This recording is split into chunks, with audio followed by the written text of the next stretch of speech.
एक छोटे से गांव का नाम था आनंदपुर। यह गांव प्रकृति की गोद में बसा हुआ था।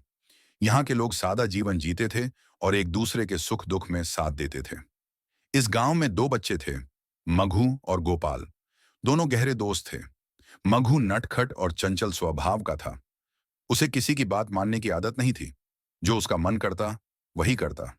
दूसरी ओर गोपाल शांत, समझदार और बेहद संयमी था।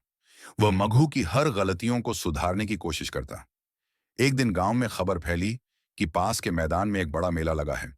इस खबर से गांव के सभी बच्चे उत्साहित हो गए। मघु गोपाल के पास दौड़ता हुआ गया और बोला, गोपाल, सुना तुमने? पास में मेला लगा है। हमें कल सुबह जल्दी चलना है।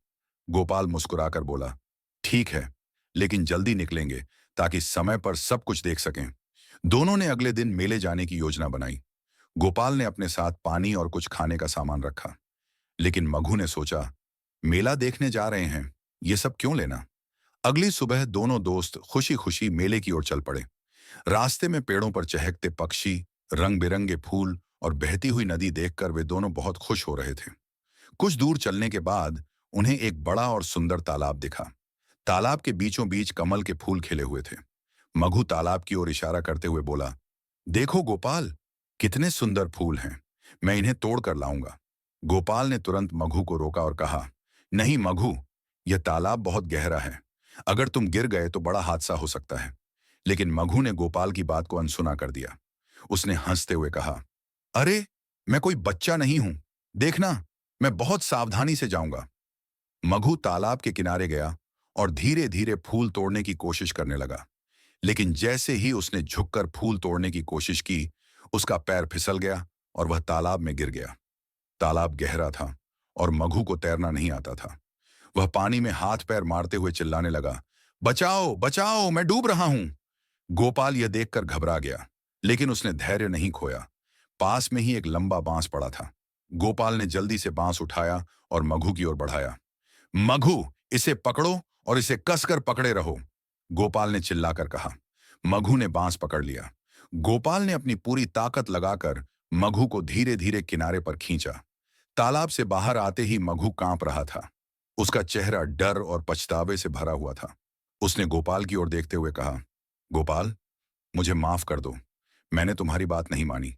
अगर तुम नहीं होते तो आज मैं बच नहीं पाता। गोपाल ने मघु को गले लगाया और मुस्कुराते हुए कहा, तुम मेरे सबसे अच्छे दोस्त हो मघु, लेकिन याद रखना, किसी की सलाह को कभी हल्के में मत लेना, खासकर तब जब वह तुम्हारे भले के लिए हो। दोनों दोस्तों ने इस घटना के बाद मेले की ओर रुख किया।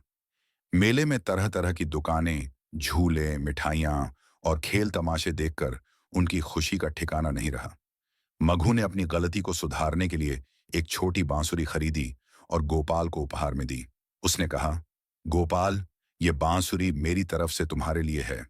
तुमने आज मेरी जान बचाई। तुम सिर्फ मेरे दोस्त नहीं हो, बल्कि मेरे सच्चे रक्षक हो। गोपाल ने हंसते हुए बांसुरी ली और कहा, दोस्ती का मतलब ही है एक दूसरे का साथ देना। आज तुमने अपनी गलती से सीखा, यही सबसे बड़ी बात है। गांव लौटने के बाद मघु पूरी तरह बदल गया। वह अब न सिर्फ गोपाल की बातें सुनता था, बल्कि औरों की सलाह को भी महत्व देने लगा। गांव के लोग मघु का यह बदलाव देखकर बहुत खुश हुए। वे कहते, गोपाल जैसा दोस्त पाकर मघु की जिंदगी बदल गई। ये सच्ची दोस्ती का कमाल है। यह कहानी हमें सिखाती है कि सच्चा दोस्त वही है जो हमारे हर अच्छे बुरे वक्त में साथ खड़ा रहे। साथ ही हमें दूसरों की सलाह को सुनने और मानने की आदत डालनी चाहिए।